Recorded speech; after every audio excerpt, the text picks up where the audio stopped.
Hello, സിന്ദൂരപ്പൊട്ടിൻ്റെ പുതിയൊരു എപ്പിസോഡിലേക്ക് എല്ലാവർക്കും സ്വാഗതം. ചാനൽ ആദ്യമായിട്ട് കാണുന്നവരാണെങ്കിൽ ഒന്ന് സബ്സ്ക്രൈബ് ചെയ്തിട്ട് ലൈക്ക് ചെയ്യണേ. അപ്പോൾ രുക്മിണിയാണെങ്കിൽ മണ്ഡോദരിയെ ഗൃഹപ്രവേശന ചടങ്ങിന് ക്ഷണിക്കാൻ വേണ്ടി വന്നിരിക്കുകയാണ്. ഇതൊന്നും അറിയാതെ മണ്ഡോദരി ഭയങ്കര അഹങ്കാരത്തോടു കൂടിയാണ് ഇറങ്ങി വരുന്നത്. ഒപ്പം തന്നെ മകൾ കവിതയും ഉണ്ടായിരുന്നു. അപ്പോൾ ഇതാരാ വന്നിരിക്കുന്നത്, വരൂ വരൂ എന്നൊക്കെ പറഞ്ഞിട്ട് കളിയാക്കിക്കൊണ്ടാണ് ഇറങ്ങി വരുന്നത്. ശ്രീമതി രുക്മിണി അമ്മാൾ മഹാലിംഗം, കാലം തെറ്റി മരണപ്പെട്ടു പോയ അനന്തുവിൻ്റെ അമ്മ. അവരെ ഒന്ന് കൊള്ളിച്ചുകൊണ്ടാണ് സംസാരിക്കുന്നത്. അവരുടെ കണ്ണുകളിൽ അനന്തുവിൻ്റെ അമ്മ എന്ന് പറയുമ്പോൾ അവർ വേദനയുണ്ടായിരുന്നു. പിന്നെ ഇന്ദുവിനെ നോക്കിക്കൊണ്ട് ചോദിക്കുകയാണ്, ഇതാരാ? ഓ, ഞാൻ മറന്നുപോയി. ഇന്ദു എന്ന ഇന്ദുമതി, മരുമകൾ അല്ല. അയ്യോ, തെറ്റിപ്പോയി. മുൻപുള്ള മരുമകളായിരുന്നില്ലേ? ഇപ്പോൾ നിങ്ങളുടെ മരുമകളല്ലല്ലോ അല്ലേ? ഇപ്പോൾ വേറൊരുത്തനെ കല്യാണം കഴിച്ച് അവൻ്റെ വീട്ടിലെ മരുമകളായി, അങ്ങനെയല്ലേ എന്ന് ചോദിച്ച് കളിയാക്കി ചിരിക്കുകയാണ്. അതിനൊന്നും രുക്മിണിയും ഇന്ദുവും ഒന്നും മറുപടി പറയുന്നില്ല. പിന്നീട് നീലനെ നോക്കിക്കൊണ്ട് ചോദിക്കുകയാണ്, അല്ല, നീ ആരാ മോനെ? പുതിയ ആളാണല്ലോ, നിന്നെ ഞാൻ ഇതുവരെ എവിടെയും കണ്ടിട്ടേ ഇല്ലല്ലോ. നീലൻ അത് കേട്ടപ്പോൾ ഇന്ദുവിനെ നോക്കുവാണ്. ഇന്ദു അപ്പോൾ അവനെ കണ്ണുകൾ കൊണ്ട് ഒന്നും വിചാരിക്കല്ലേ എന്നൊരർത്ഥത്തിൽ കണ്ണുകൊണ്ട് കാണിച്ചു കൊടുക്കുന്നുണ്ട്. അപ്പോൾ അതൊക്കെ മനസ്സിലാക്കിയിട്ട് മണ്ഡോദരി പറയാണ്, ഓ, നീയാണല്ലേ ഇന്ദുവിൻ്റെ പുതിയ ഭർത്താവ്? എന്ത് ചെയ്യാനാ, ഏതോ വീട്ടിൽ. പക്ഷെ കുഴപ്പമില്ല, എവിടെയായാലും നന്നായിട്ട് ജീവിക്ക്. പിന്നീട് തന്നെ നോക്കി മുറുമുറുത്തു നിൽക്കുന്ന രാജേശ്വരിയെ നോക്കി പരിഹാസത്തോടെ പറയാണ്, ഇത് കൂടെ വേറൊന്നുകൂടെ. അല്ലെങ്കിൽ തന്നെ ആവശ്യമില്ലാതെ ഓരോ വാക്കും കൊടുത്ത് ഓരോ വീമ്പും പറഞ്ഞ് നടക്കുന്ന രുക്മിണിക്ക് വാലായിട്ട് നടക്കാൻ ഒന്നുകൂടെ. തന്നെക്കുറിച്ച് കളിയാക്കി പറഞ്ഞപ്പോൾ രാജേശ്വരി ചേച്ചി എന്നൊക്കെ വിളിക്കുന്നുണ്ട്. അപ്പോഴേക്കും രുക്മിണി പറയുന്നുണ്ട്, ഏയ്, എന്തെങ്കിലും വായിൽ നിന്ന് അനാവശ്യമായ വാക്കുകൾ വന്നു കഴിഞ്ഞാൽ നിനക്ക് തരുന്ന മര്യാദ പോലും തരില്ല. അപ്പോഴേക്കും മണ്ഡോദരി പരിഹാസത്തോടെ പറയാണ്, അയ്യോ, മാപ്പ് ചേച്ചി, അറിയാതെ പറഞ്ഞു പോയതാ, എനിക്ക് മാപ്പ് തരണം ചേച്ചി. അപ്പോൾ രുക്മിണി ചോദിക്കുന്നുണ്ട് തിരിച്ചങ്ങോട്ട്. ഇത്രയും നേരം പരിഹാസത്തോടെ സംസാരിക്കുകയാണല്ലോ അവർ. മണ്ഡോദരി, നിനക്ക് ഓർമ്മയുണ്ടോ? 22 വർഷങ്ങൾക്ക് മുമ്പ് എൻ്റെ സ്വത്തുക്കൾ മുഴുവൻ എന്നെ ചതിച്ചിട്ട് നിൻ്റെ പേരിലാക്കിയിട്ട് എന്നെയും എൻ്റെ മക്കളെയും ഞാൻ നിറവയറുമായിട്ട് ഗർഭിണിയാണെന്ന് പോലും നോക്കാതെ കരഞ്ഞുകൊണ്ടാണ് പിന്നീട് രുക്മിണി സംസാരിക്കുന്നത്. നടു റോട്ടിൽ ഇറക്കി വിട്ടില്ലേ? അത് കേട്ട സമയത്ത് മണ്ഡോദരി പുച്ഛത്തോടെ നിൽക്കുവാണ്. ഇതൊക്കെ എന്തെന്നുള്ളൊരു ഭാവത്തിൽ. പക്ഷേ അവരവരുടെ വേദന പറയുന്ന കേട്ടപ്പോൾ ഇന്ദുവിനും നീലനൊക്കെ വല്ലാത്ത സങ്കടം തോന്നുന്നുണ്ടായിരുന്നു.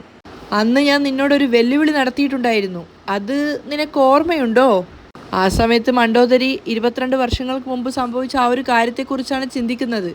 അന്ന് സങ്കടത്തോടു കൂടി നിറഗർഭിണിയായിരിക്കുന്ന രുക്മിണി പറഞ്ഞിട്ടുണ്ടായിരുന്നു, ഇപ്പം പറയാടി, പകയോടെ വൈരാഗ്യത്തോടും കൂടിയാണ് ഞാൻ പറയുന്നത്. ഇതേ നാട്ടിൽ ഞാൻ സ്വന്തമായി സമ്പാദിച്ച് ഒരു സ്ഥലം വാങ്ങി വീട് കെട്ടി നിന്റെ കൺമുമ്പിൽ തന്നെ ഞാൻ അന്തസ്സോടെ ജീവിച്ചു കാണിക്കും. അല്ലെങ്കിൽ ഞാൻ എൻ്റെ അച്ഛന് പിറന്ന മോളല്ലടി. അത് കേട്ടപ്പോൾ അന്ന് മണ്ഡോദരി പരിഹാസത്തോടെ പറഞ്ഞിട്ടുണ്ടായിരുന്നു, നിന്നെക്കൊണ്ട് പറ്റുമെങ്കിൽ നീ ചെയ്ത് കാണിക്ക്. അങ്ങനെ ഞാൻ ചെയ്ത് കാണിച്ചു തന്നാ നീ പറഞ്ഞ എല്ലാ വാക്കുകൾക്കും ചേർത്ത് എൻ്റെ കാലിൽ വീണ് നീ മാപ്പ് പറയണം. അന്ന് രുക്മിണി തന്നോട് പറഞ്ഞ വാക്കുകളാണ്. പക്ഷെ ജീവിതത്തിൽ ഒരിക്കലും അങ്ങനെയൊന്നും സംഭവിക്കില്ല എന്നുള്ള ഉറപ്പുള്ളത് കൊണ്ട് അന്ന് മണ്ഡോദരി അതത്ര കാര്യമാക്കിയില്ല. പക്ഷേ ഇന്ന് തനിക്ക് മുൻപിൽ വന്ന് നിന്ന് രുക്മിണി പറയുകയാണ്, ആ വെല്ലുവിളിക്കുള്ള സമയം ഇപ്പോൾ അവസാനിച്ചു കഴിഞ്ഞിരിക്കുന്നു. അത് കേട്ടതും മണ്ഡോദരിയുടെ ഉള്ളിൽ ഒരു പേടി തോന്നുന്നുണ്ടായിരുന്നു. ബാക്കിയുള്ള എല്ലാവരും രുക്മിണിയെ തന്നെ നോക്കിക്കൊണ്ട് നിൽക്കുവാണ്. അരവിന്ദാണെങ്കിൽ രുക്മിണി കാണാതിരിക്കാൻ വേണ്ടി ഒരു വാതിലിൻ്റെ മറവിലായിട്ട് ഒളിഞ്ഞു നിൽക്കുന്നുണ്ട്. കാരണം അമ്മ കണ്ടാലും രുക്മിണി കണ്ടാലും തന്നെ കൊണ്ടൊരു പ്രശ്നം ഉണ്ടാവരുതെന്ന് അവൻ ആഗ്രഹിക്കുന്നുണ്ട്. മാത്രമല്ല രുക്മിണി എന്താണ് പറയാൻ വന്നതെന്ന് അവൻ അറിയണമെന്നുണ്ടായിരുന്നു. അപ്പോൾ രുക്മിണി പറയാണ്, ഇന്ന് വരുന്ന വെള്ളിയാഴ്ച എൻ്റെ സ്വന്തം വീടിൻ്റെ ഗൃഹപ്രവേശമാണ്. അത് കേട്ടതും മണ്ഡോദരിയുടെ കണ്ണ് തള്ളിപ്പോയിട്ടുണ്ടായിരുന്നു. അതുപോലെ തന്നെയാണ് അവരുടെ സഹോദരനും ആകെ ഞെട്ടിയിട്ടുണ്ടായിരുന്നു. കാരണം ചേച്ചി ഇങ്ങനെ ഒരു വീടുണ്ടാക്കുന്ന അയാൾ സ്വപ്നത്തിൽ പോലും കരുതിയതല്ല. അപ്പോൾ കണ്ണ് നിറഞ്ഞുകൊണ്ടാണ് രുക്മിണി പറയുന്നത്, എൻ്റെ മകനും മരുമകളും അധ്വാനിച്ച് കഷ്ടപ്പെട്ട് വാങ്ങിയ സ്ഥലത്ത് ഞങ്ങൾ ഉണ്ടാക്കിയ വീട്, നിന്റെ കുറുക്ക് ബുദ്ധി കൊണ്ട് നീ ഞങ്ങൾക്ക് തന്ന എല്ലാ 8ന്റെ പണികളും അവസാനിപ്പിച്ചുകൊണ്ട് ഞങ്ങൾ കെട്ടിയുണ്ടാക്കിയ വീട്. അഭിമാനത്തോടു കൂടിയാണ് രുക്മിണി പറയുന്നത്. അവരുടെ മുഖത്തുള്ള ആ ഒരു അന്തസ്സ് നോക്കി നിൽക്കുകയാണ് ഇന്ദുവും നീലനും അതുപോലെ രാജേശ്വരിയും. അപ്പോൾ രുക്മിണി പറയുന്നുണ്ട്, ഞങ്ങളുടെ സ്വന്തം വീടിൻ്റെ ഗൃഹപ്രവേശ ചടങ്ങിനെ നിന്നെ ക്ഷണിക്കാൻ വേണ്ടിയാണ് ഞാൻ ഇങ്ങോട്ടേക്ക് വന്നത്. എന്നിട്ട് രാജേശ്വരിയോട് ക്ഷണക്കത്ത് വാങ്ങിക്കുകയാണ്. മണ്ടോദരിക്ക് കൊടുക്കാൻ വേണ്ടി. ആ സമയത്ത് അത് കൈ പിടിച്ചുകൊണ്ട് പരിഹാസത്തോടെ പറയുന്നുണ്ട്, നിനക്ക് ഓർമ്മയുണ്ടല്ലോ അല്ലേ നിനക്കും എനിക്കും തമ്മിലുണ്ടായ വെല്ലുവിളി? മണ്ടോദരി ആകെ തരിച്ചു നിൽക്കുകയാണ്. കാരണം അവരൊരിക്കലും പ്രതീക്ഷിച്ചിട്ടുണ്ടായിരുന്നില്ല രുക്മിണി സ്വന്തമായിട്ടൊരു വീടുണ്ടാക്കുന്നുള്ളത്. അപ്പോൾ രുക്മിണി പരിഹാസത്തോടെ പറയുന്നുണ്ട്, വരുന്ന വെള്ളിയാഴ്ച നീ തീർച്ചയായിട്ടും വരണം. നീ വരും. എന്നെപ്പറ്റി ഈ നാട്ടുകാർക്ക് മുന്നിൽ നീ പറഞ്ഞുണ്ടാക്കിയ എല്ലാ കള്ളത്തരങ്ങൾക്കും ഈ നാട്ടുകാർക്ക് മുന്നിൽ വെച്ച് തന്നെ നീ മാപ്പ് ചോദിക്കണം. രുക്മിണിയുടെ സംസാരം കേട്ട് ഉരുകി ഇല്ലാതാകുന്ന അവസ്ഥയിലാണ് മണ്ടോദരി നിൽക്കുന്നത്. എൻ്റെ വെല്ലുവിളിയിൽ ഞാൻ ജയിച്ചു കാണിച്ചതിന് എൻ്റെ കാൽക്കൽ വീണിട്ട് നീ മാപ്പ് ചോദിക്കണം. ഭൂമി പിളർന്ന് അതിൽ അലിഞ്ഞു പോകുന്ന അവസ്ഥയിലാണ് മണ്ടോദരി നിൽക്കുന്നത്, അത്രയും അപമാനഭാരത്തോടു കൂടി. പക്ഷേ കണ്ണുകൾ നിറച്ചുകൊണ്ട് രുക്മിണി പറയുന്നുണ്ട്, ഏതു നാട്ടുകാർക്ക് മുന്നിൽ നീ ഒരു കള്ളിയായിട്ട് എന്നെ ചിത്രീകരിച്ച് നടു റോട്ടിൽ ഇറക്കി വിട്ടോ, അതേ നാട്ടുകാർക്ക് മുന്നിൽ വെച്ച് ഞാൻ ചെയ്തതൊക്കെ തെറ്റാണെന്നും എൻ്റെ അഹങ്കാരം കൊണ്ട് ഞാൻ പറയാൻ പാടില്ലാത്തതൊക്കെ പറഞ്ഞതാണെന്നും അങ്ങനെ പറഞ്ഞുകൊണ്ട് നീ എൻ്റെ കാലിൽ വീണിട്ട് മാപ്പ് ചോദിക്കണം. രുക്മിണി തനിക്ക് മുന്നിൽ നിന്ന് ഗർവോടുകൂടി സംസാരിക്കുന്നത് കേട്ടപ്പോൾ മണ്ടോദരി തീരെ ഇല്ലാതായ അവസ്ഥയിലായിട്ടുണ്ടായിരുന്നു. അപമാനഭാരം കൊണ്ട് ചുളുങ്ങി നിൽക്കുകയാണ് അവർ. ജീവിതത്തിൽ ഒരിക്കലും സംഭവിക്കാത്തൊരു കാര്യമാണ് ഇപ്പോൾ അവർ പറഞ്ഞുകൊണ്ടിരിക്കുന്നത് എന്ന് കരുതിയിട്ട്. അപ്പോൾ രുക്മിണി വീണ്ടും കളിയാക്കിക്കൊണ്ട് പറയാണ്, അയ്യോ ഞാൻ എൻ്റെ വെല്ലുവിളിയിൽ തോറ്റല്ലോ. അങ്ങനെ കരഞ്ഞുകൊണ്ട് നീ എവിടെയും ഓടി ഒളിക്കില്ലല്ലോ അല്ലേ? കാണാം നീ എത്രമാത്രം ധൈര്യശാലിയാണെന്ന് അന്ന് കാണാം. ഇത്രയും രുക്മിണി പറഞ്ഞിട്ട് ഒരു വാക്ക് പോലും തിരിച്ചു പറയാനാവാതെ നിൽക്കുവാണ് മണ്ടോദരി. അപ്പോൾ താൻ ജയിച്ചു എന്നുള്ളത് രുക്മിണിക്ക് ഒന്നുകൂടെ ബോധ്യമായി. അതിനുശേഷം അവർ മെല്ലെ നടന്നു പോയിട്ട് കയ്യിലുണ്ടായിരുന്ന ക്ഷണക്കത്ത് അവൾക്ക് മണ്ടോദരിക്ക് കൊടുത്തുകൊണ്ട് പറയാണ്, ഇന്നാ ക്ഷണക്കത്ത് പിടിക്ക്. അവരത് വാങ്ങിക്കാൻ കൂട്ടാക്കുന്നുണ്ടായിരുന്നില്ല. അതുകൊണ്ട് രുക്മിണി തന്നെ അവരുടെ കൈയെടുത്ത് അതിനകത്ത് വെച്ചു കൊടുക്കുകയാണ്. എന്നിട്ട് വീണ്ടും പരിഹാസത്തോടെ പറയുന്നുണ്ട്, സ്ഥലം മനസ്സിലായിട്ടില്ലെങ്കിൽ ക്ഷണക്കത്തിൽ സ്ഥലം വ്യക്തമായിട്ട് എഴുതിയിട്ടുണ്ട്, അത് കണ്ടിട്ട് അതുപോലെ വന്നാൽ മതി. അവസാനം സ്ഥലം മനസ്സിലായില്ല, അഡ്രസ്സ് മനസ്സിലായില്ല എന്നൊക്കെ പറഞ്ഞിട്ട് വരാതിരിക്കല്ലേ മണ്ടോദരി. ഒന്നും പറയാനാവാതെ നിൽക്കുവാണ് മണ്ടോദരി. നിൻ്റെ കയ്യിൽ എൻ്റെ ഫോൺ നമ്പർ ഇല്ലേ? അറ്റ്ലീസ്റ്റ് എൻ്റെ ഫോൺ നമ്പറിലേക്ക് കോൾ ചെയ്തിട്ട് അന്വേഷിച്ചിട്ടാണെങ്കിലും നീ വരണം, തീർച്ചയായിട്ടും വരണം. രുക്മിണി ഒരു വിജയിയുടെ ഭാവത്തിൽ നിൽക്കുകയാണ് മണ്ടോദരിക്ക് മുൻപിൽ. എല്ലാ തവണയും രുക്മിണിയെ ജയിച്ചു പോവാറുള്ള മണ്ടോദരിക്ക് ഇത്തവണ ഒരു വാക്ക് പോലും സംസാരിക്കാനുണ്ടായിരുന്നില്ല. രുക്മിണിക്ക് മുന്നിൽ താൻ ഒന്നും അല്ലാതായി പോകുന്നത് പോലെ തോന്നുവാണ് മണ്ടോദരിക്ക്. അപ്പോൾ രുക്മിണി പറയുന്നുണ്ട്, ഞാൻ വച്ച വെല്ലുവിളിയിൽ എൻ്റെ മകനായാലും ശരി എൻ്റെ മരുമകളായാലും ശരി എന്നെ ജയിപ്പിച്ചു തന്നിരിക്കുകയാണ്. എപ്പോഴാണെങ്കിലും ദൈവം എൻ്റെ കൂടെ ഉണ്ടായിട്ടുണ്ട്. ഒക്കെ കൂടെ കേട്ട് തല പൊട്ടിപ്പൊളയുന്ന അവസ്ഥയിലാണ് മണ്ടോദരി നിൽക്കുന്നത്. അവർക്ക് ഇന്ദുവിനോടൊക്കെ വല്ലാത്ത ദേഷ്യം തോന്നുവാണ്. അപ്പോൾ ഇന്ദു രുക്മിണിയോട് പറയാണ്, അമ്മ എന്തൊക്കെയായാലും അവർ നിങ്ങളുടെ ആങ്ങളയുടെ ഭാര്യയാണ്, അവരെ മാത്രം നിങ്ങൾ ക്ഷണിച്ചാൽ മതിയോ? സന്തോഷത്തോടു കൂടി അവരുടെ കുടുംബം മുഴുവൻ ക്ഷണിക്കൂ. അത് കേട്ടപ്പോൾ രുക്മിണി ഇങ്ങനെ പരിഹാസത്തോടു കൂടി മണ്ടോദരിയെ നോക്കി ചിരിക്കുവാണ്. വർഷങ്ങളായിട്ട് മണ്ടോദരിയുടെ ഓരോ പ്രാവശ്യമുള്ള അഹങ്കാരവും പരിഹാസവും അവർ ക്ഷമിച്ച് പോയിക്കൊണ്ടിരിക്കുകയായിരുന്നു. ഇന്ന് അവരുടെ ദിവസമാണ്. അപ്പോൾ ഇന്ദു ചോദിക്കുന്നുണ്ട്, അമ്മ നിങ്ങൾക്ക് ഇതുവരെ ആങ്ങളുടെ ഭാര്യയാണെങ്കിൽ എനിക്കിവരെ ആരായിത്തീരും? ചിറ്റമ്മ അല്ലേ? ഇന്ദു ചോദിക്കുകയാണ്. എന്നിട്ട് മണ്ടോദരിയുടെ മുഖത്ത് നോക്കിയിട്ട് വിളിക്കുന്നുണ്ട്, ചിറ്റമ്മ. പക്ഷെ അത് കേട്ടിട്ട് ദേഷ്യത്തോടെ നിൽക്കുകയാണ് മണ്ടോദരി. ഇന്ദു ആണെങ്കിൽ രുക്മിണി പറഞ്ഞതിൻ്റെ ബാക്കിയായിട്ട് ഓരോ കളിയാക്കൽ പറഞ്ഞുകൊണ്ടിരിക്കുകയാണ്.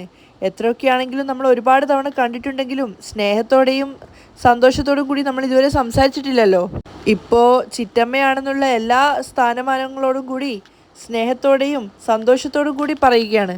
വെള്ളിയാഴ്ച നിങ്ങളെല്ലാവരും ചേർന്ന് ഞങ്ങളുടെ വീട്ടിൻ്റെ ഗൃഹപ്രവേശത്തിന് വന്ന് അമ്മ പറഞ്ഞതുപോലെ കാലിൽ വീഴാണോ കയ്യിൽ വീഴാണോ ഇന്ദു ഒന്നും അറിയാത്തതുപോലെ കളിയാക്കിക്കൊണ്ട് തന്നെ ചിരിച്ചുകൊണ്ട് കഴുത്തിറക്കുവാണ്. അതൊക്കെ കേട്ട് മണ്ടോദരി ഇങ്ങനെ ദേഷ്യത്തോടെ പല്ലിറുമിക്കൊണ്ടാണ് നോക്കുന്നത്.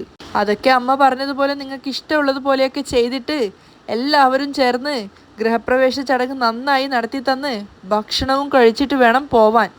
ഇന്ദുവും തന്നെ കളിയാക്കിക്കൊണ്ട് തന്നെയാണ് സംസാരിക്കുന്നതെന്ന് മണ്ടോദരിക്ക് നന്നായിട്ട് മനസ്സിലായിട്ടുണ്ടായിരുന്നു. അവർക്ക് എന്താ ചെയ്യേണ്ടതെന്ന് അറിയാതെ തോറ്റ അവസ്ഥയിൽ നിൽക്കുകയാണ് എല്ലാവർക്കും മുന്നിൽ. നീലനാണെങ്കിൽ ഇന്ദുവിനെ നോക്കുന്നുണ്ട്. ഇവർക്ക് ഇത്രയും നന്നായിട്ട് സംസാരിക്കാൻ അറിയാമോ എന്നൊരർത്ഥത്തിൽ. അപ്പോൾ എല്ലാവർക്കും മുന്നിൽ ഒന്നും പറയാനാവാതെ അപമാനിക്കപ്പെട്ടതിൻ്റെ ദേഷ്യത്തിലും നിരാശയിലുമാണ് മണ്ടോദരി നിൽക്കുന്നത്. അപ്പോൾ ഇന്ദു ചോദിക്കുന്നുണ്ട്, അമ്മ പോവാം? പോവാം എന്ന് പറഞ്ഞിട്ട് ഒരു ജയിച്ച ഭാവത്തിലാണ് രുക്മിണി അവിടെ നിന്നും ഇറങ്ങുന്നത്. അമ്മ ഒരു നിമിഷം, പെട്ടെന്നാണ് ഇന്ദു വിളിച്ചത്. അപ്പോൾ രുക്മിണി വീണ്ടും തിരിച്ചു വരുന്നുണ്ട്.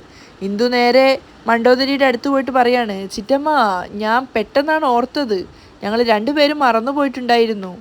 നമുക്ക് രണ്ടുപേർക്കും ഒരു വെല്ലുവിളി ഉണ്ടായിരുന്നല്ലോ, ജയിക്കുന്നയാളുടെ കാലിൽ മറ്റേയാൾ വീഴണമെന്ന്. അതുകൊണ്ട് വരുന്ന വെള്ളിയാഴ്ച എൻ്റെ കാലിലും എന്നൊക്കെ പറഞ്ഞ് ഇന്ദു ഇങ്ങനെ താളത്തിൽ സംസാരിക്കുകയാണ്. അത് കേട്ടപ്പോൾ മണ്ടോദരി നാണക്കേട് കൊണ്ട് നിൽക്കുകയാണ്. അതുമാത്രമല്ല, മകള് കവിതയാണെങ്കിലും അവരുടെ ഭർത്താവാണെങ്കിലും ഒക്കെ ആകെ അതിശയിച്ചു പോയിട്ടുണ്ടായിരുന്നു. കാരണം ഇത്രയും ചെറിയൊരു പെൺകുട്ടിയാണ് മണ്ടോദരിയുടെ മുഖത്ത് നോക്കിയിട്ട് കാലിൽ വീഴാൻ പറയുന്നത്. അമ്മായി അമ്മയും മരുമോളും വെല്ലുവിളിച്ചതുപോലെ കാണിച്ചതാ എന്ന് പറഞ്ഞിട്ടുണ്ടായിരുന്നില്ലേ? ഇന്ന് ഞങ്ങൾ രണ്ടുപേരും നിങ്ങൾ പറഞ്ഞതുപോലെ കാണിച്ചു തന്നില്ലേ? രുക്മിണി ഇന്ദുവിനെ നോക്കുവാണ്. കാരണം അവരുടെ ബാക്കി പ്രതികാരം പോലെയാണ് ഇന്ദു സംസാരിക്കുന്നത്. അവർക്കത് ഒത്തിരി ഇഷ്ടാവുന്നുണ്ടായിരുന്നു. അപ്പോൾ അവരെ ഒന്നുകൂടി വെറുപ്പിക്കാൻ വേണ്ടിയിട്ട് മണ്ടോദരിയുടെ മുഖത്തേക്ക് നോക്കിയിട്ട് ഇന്ദു വീണ്ടും വിളിക്കുകയാണ്, ചിറ്റമ്മേ ഡീ. അപ്പം തന്നെ ഇന്ദു ചിരിച്ചുകൊണ്ട് പറയാണ്, ചിറ്റപ്പനെയും അനിയനെയും അനിയത്തിയും നിങ്ങളുടെ മക്കളെ എല്ലാവരെയും കൂട്ടിയിട്ട് എന്തായാലും നിങ്ങൾ വരണം. ഗൃഹപ്രവേശനത്തിന് ക്ഷണിച്ചുകൊണ്ട് അപമാനിക്കാൻ വന്നതാണ്.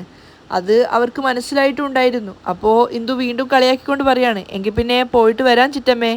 പോകാം അല്ലേ എന്ന് പറഞ്ഞിട്ട് 4 പേരും ചേർന്നിട്ട് അവളുടെ ഇന്ദുവിൻ്റെ ഓട്ടോയിൽ കയറിയിട്ട് പോവുകയാണ്. പോകുന്ന സമയത്തൊക്കെ അങ്ങോട്ടും ഇങ്ങോട്ടും കണ്ണുകൾ കൊണ്ട് അവർ പരസ്പരം ദേഷ്യത്തോടെ നോക്കുന്നുണ്ടായിരുന്നു. അവരുടെ ഓട്ടോ അവിടെ നിന്നും പോയതിനു ശേഷം മണ്ടോദരിയോട് ഭർത്താവ് പറയുന്നുണ്ട്, മണ്ടോദരി എന്തൊക്കെയായി കാണുന്നത്? ഇങ്ങനെയൊക്കെ സംസാരിക്കാൻ പറ്റുന്നത്? നിന്നെ കണ്ടു കഴിഞ്ഞാൽ ഒതുങ്ങി നിൽക്കുന്നവരായിരുന്നില്ലേ? അവരിന്ന് നിന്നോട് വിരൽ ചൂണ്ടി സംസാരിക്കാൻ മാത്രം വളർന്നോ?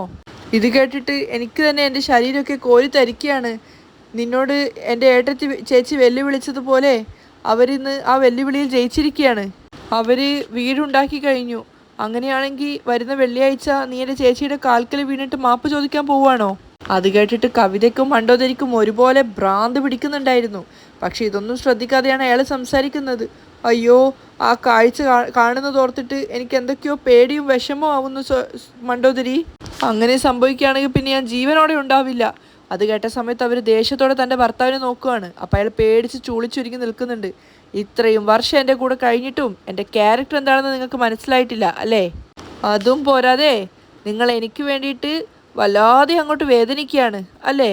അയാൾ ഒന്നും പറയാതെ പേടിച്ച് നിൽക്കുമ്പോഴേക്കും മണ്ടോദരി പറയുന്നുണ്ട്, ഹലോ, നിങ്ങൾ ആരാണെന്നും എന്താണെന്നൊക്കെ എനിക്ക് നന്നായിട്ടറിയാം.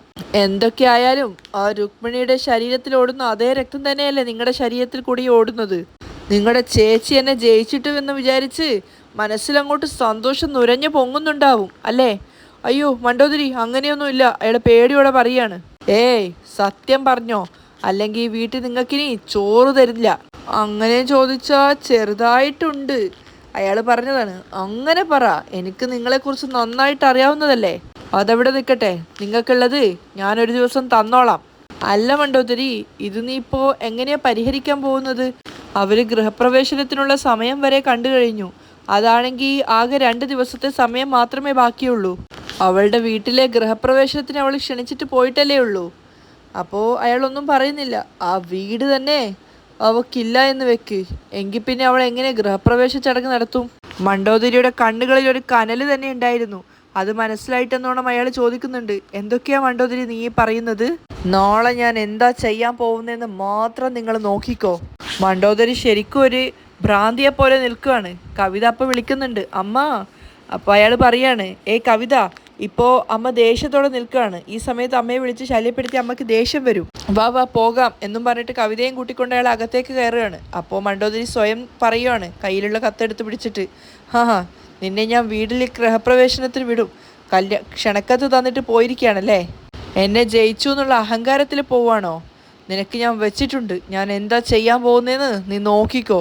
വല്ലാത്തൊരു പ്രതികാരം തന്നെ മനസ്സിലേക്ക് വരുന്നുണ്ടായിരുന്നു മണ്ടോദരിക്ക്. അപ്പോൾ ശാലിനി വീട്ടിലിരുന്ന് എന്തൊക്കെയോ പഠിച്ചുകൊണ്ടിരിക്കുമ്പോഴാണ് എല്ലാവരും വീട്ടിലേക്ക് കയറി വരുന്നത്.